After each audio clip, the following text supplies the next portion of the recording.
Assalamualaikum warahmatullahi wabarakatuh. Teman-teman sekalian, bagaimana kabar kalian?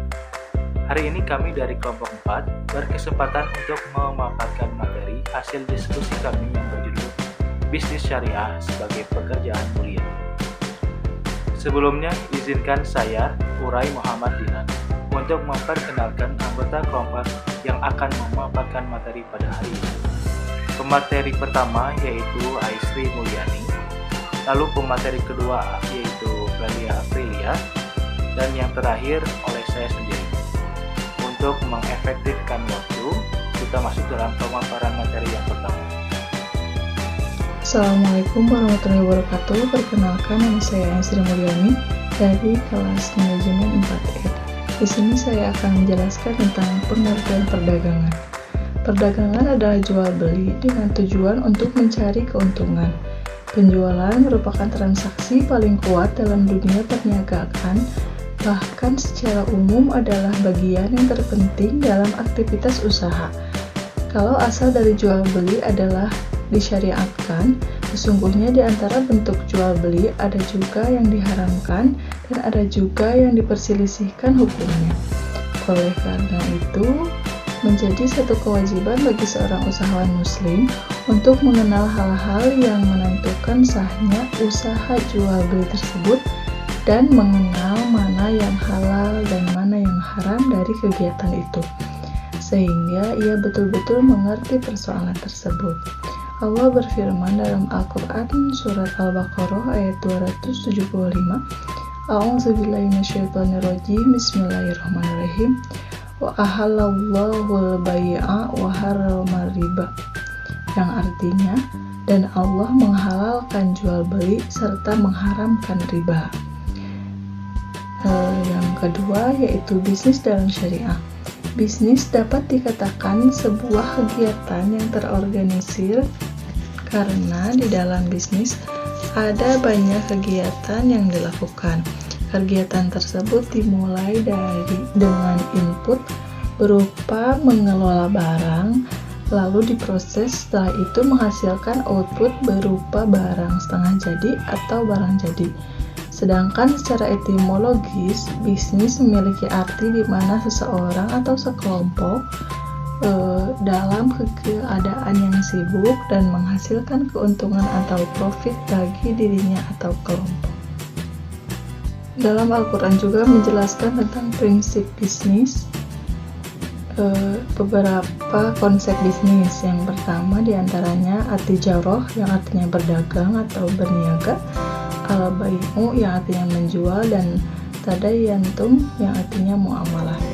Setiap pelaku bisnis syariah hendaknya memerhatikan prinsip-prinsip sebagai berikut. Yang pertama yaitu tauhid.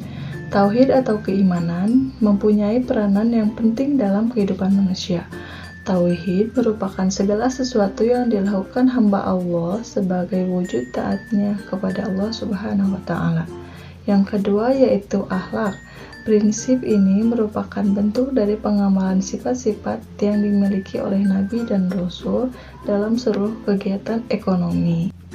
Akhlak harus menjadi salah satu implementasi dasar ekonomi syariah atau hukum Islam. Setiap ekonomi harus didasarkan pada aturan moral menurut ajaran Islam. Yang ketiga yaitu keseimbangan. Keseimbangan merupakan nilai dasar yang mempengaruhi berbagai aspek tingkah laku dan ekonomi seorang muslim. Asas keseimbangan dalam ekonomi ini terwujud dalam kesederhanaan hemat dan menjauhi pemborosan serta tidak bakhil. Yang keempat yaitu maslahah dan falah. Dalam Islam, tujuan ekonomi adalah untuk kepentingan umat, sehingga diharapkan bahwa keberadaan perekonomian akan menjadi kehidupan umat yang sederhana. Arti dari falah dapat dilihat dari dua perspektif, yaitu dimensi dunia dan akhirat.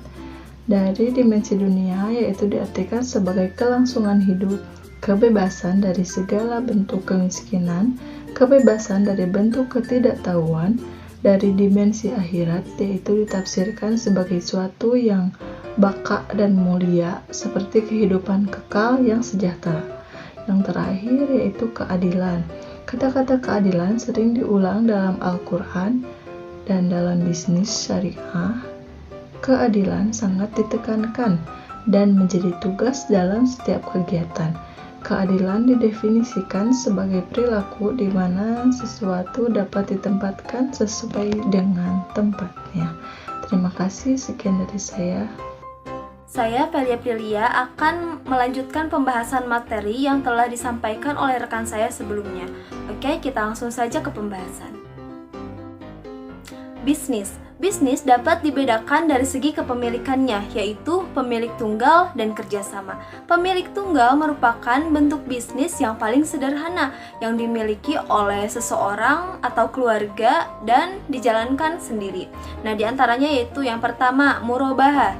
Murabahah ini adalah akad jual beli barang dengan menyatakan harga perolehan dan keuntungan yang disepakati oleh penjual dan pembeli. Yang kedua ada salam. Salam merupakan bentuk jual beli dengan pembayaran di muka dan penyerahan barang di kemudian hari dengan harga, spesifikasi, tanggal dan tempat penyerahan yang jelas serta disepakati sebelumnya dalam perjanjian. Selanjutnya ada istisna. Nah, yaitu memesan kepada perusahaan untuk memproduksi barang atau komoditas tertentu untuk pembeli.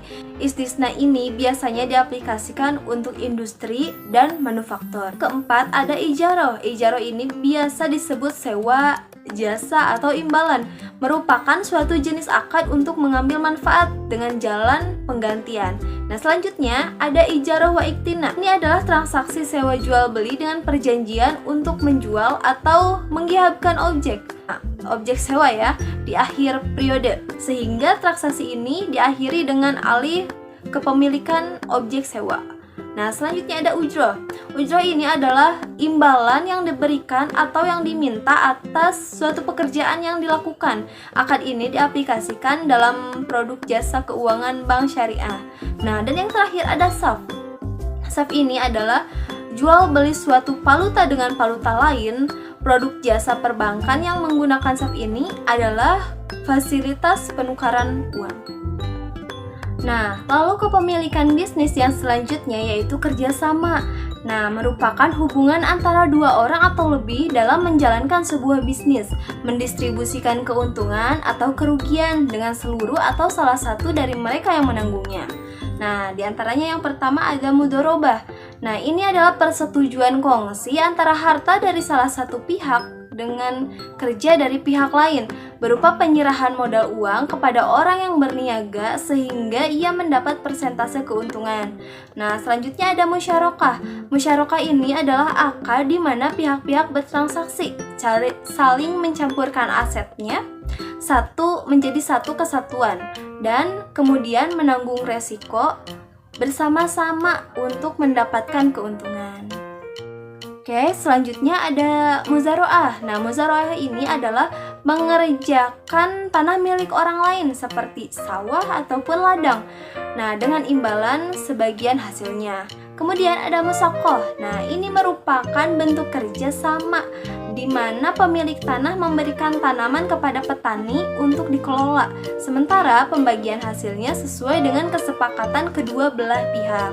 Nah, lalu selanjutnya ada muqarabah. Ini pengertiannya sama seperti dengan muzaroah. Nah, selanjutnya ada perilaku terpuji dalam perdagangan. Dalam hazanah pemikiran Islam, etika dipahami sebagai akhlak atau al-adab. Menurut Imam Al-Ghazali, ada 6 sifat perilaku yang terpuji dilakukan dalam perdagangan, yaitu yang pertama, tidak mengambil laba lebih banyak seperti yang lazim dalam dunia dagang. Yang kedua, memurahkan harga atau memberi potongan kepada pembeli yang miskin. Ini akan memiliki pahala yang berlipat ganda loh. Lalu yang ketiga, bila membayar hutang, pembayarannya dipercepat dari waktu yang telah ditentukan. Nah, selanjutnya ada membatalkan jual beli jika pihak pembeli menginginkannya. Yang kelima, bila menjual bahan pangan kepada orang miskin secara cicilan, maka jangan ditagih. Bila orang miskin itu tidak mampu membayarnya dan membebaskan mereka dari hutang jika meninggal dunia. Mungkin itu saja yang bisa saya jelaskan. Saya serahkan kepada pemateri selanjutnya. Baik, kembali lagi bersama saya Urai Muhammad Dinan. Kali ini saya akan memaparkan materi yang kelima tentang Nabi Syuaib. Ada kisah menarik dari Nabi Syuaib perihal prinsip menegakkan ekonomi kejujuran. Nabi Syuaib merupakan nabi yang diutus oleh Allah untuk memberi petunjuk kepada kaum Madian. Kaum Madian merupakan sekelompok bangsa Arab yang bertempat tinggal di pinggiran negeri Syam. Mereka menyembah Aikah, yang merupakan sebidang padang pasir yang ditumbuhi beberapa pohon dan tanaman. Dalam hal berperilaku, mereka, para penduduknya, terutama para pedagang, saat praktik dagang, mereka terbiasa melakukan sikap curang. Tingkat kecurangannya sudah terlewat batas. Hal itu dilakukan karena nafsunya yang menginginkan keuntungan yang banyak. Hingga apapun cara dilakukan oleh mereka. Misalnya, mereka terbiasa memalsukan barang, lalu juga curang dalam menimbang dan menakar. Selain itu, dahulu para pedagang-pedagang kecil dari kampung yang membawa dagangannya ke kota, sebelum masuk ke wilayah kota, mereka akan dihadang oleh pedagang besar. Kemudian para pedagang besar itu akan memborong dagangan pedagang kecil tersebut, dengan dalih bahwa harga pasar sedang mengalami penurunan. Lalu para pedagang kecil yang akan menjualnya dengan murah terhadap pedagang besar itu. Kecurangan dalam takaran perdagangan hakikatnya sudah diperingatkan dengan tegas dalam Quran Surat Al-Isra ayat 35 yang artinya, dan sempurnakanlah takaran apabila kamu yang menakar, dan timbanglah dengan neraca yang benar, itulah yang lebih utama bagimu dan lebih baik akibatnya. Untuk materi yang terakhir adalah praktik mal bisnis. Praktek mal bisnis adalah praktek-praktek bisnis yang tidak terpuji karena merugikan pihak lain dan melanggar hukum yang ada. Perilaku yang ada dalam praktek bisnis ini sangat bertentangan dengan nilai-nilai yang ada dalam Al-Quran. Jenis praktek mal bisnis antara lain: yang pertama ada goror. Goror adalah jual beli barang yang masih samar-samar. Contohnya itu kayak menjual anak kambing yang masih dalam perut induknya. Lalu ada al-gaban, yaitu harga yang ditetapkan jauh dari rata-rata yang ada, baik lebih rendah ataupun lebih tinggi. Lalu ada tadlis. Tadlis adalah penipuan dengan menutupi kecacatan sebuah barang yang akan dijual saat transaksi terjadi. Lalu ada riba. Riba fadl. Riba fadl adalah riba dalam bentuk penukaran uang dengan uang atau barang konsumsi dengan barang konsumsi dengan tambahan. Jadi riba fadl adalah jenis riba yang penukaran suatu benda, komoditas yang sama, namun kualitas dan kuantitasnya berbeda. Selanjutnya ada ihtikar. Ihtikar adalah menimbun barang untuk mendapatkan harga yang tinggi di kemudian hari. Ihtikar tidak diperbolehkan karena akan mengakibatkan kerugian bagi banyak orang. Yang terakhir adalah mengurangi timbangan. Perdagangan identik dengan timbangan atau takaran sebagai alat penjualan. Kecurangan dalam hal timbangan dan takaran dilakukan untuk mendapatkan keuntungan dengan cara cepat. Perilaku mengurangi timbangan ini termasuk dalam penipuan karena mengurangi hak orang lain. Rangkaian pemaparan materi sudah disampaikan, maka dari itu izinkan saya menarik kesimpulan dari presentasi ini. Bisnis syariah adalah kegiatan bisnis yang dilakukan oleh seseorang dengan berlandaskan syariat agama Islam, di mana setiap cara memperoleh dan menggunakan harta yang mereka dapatkan harus sesuai dengan aturan agama Islam.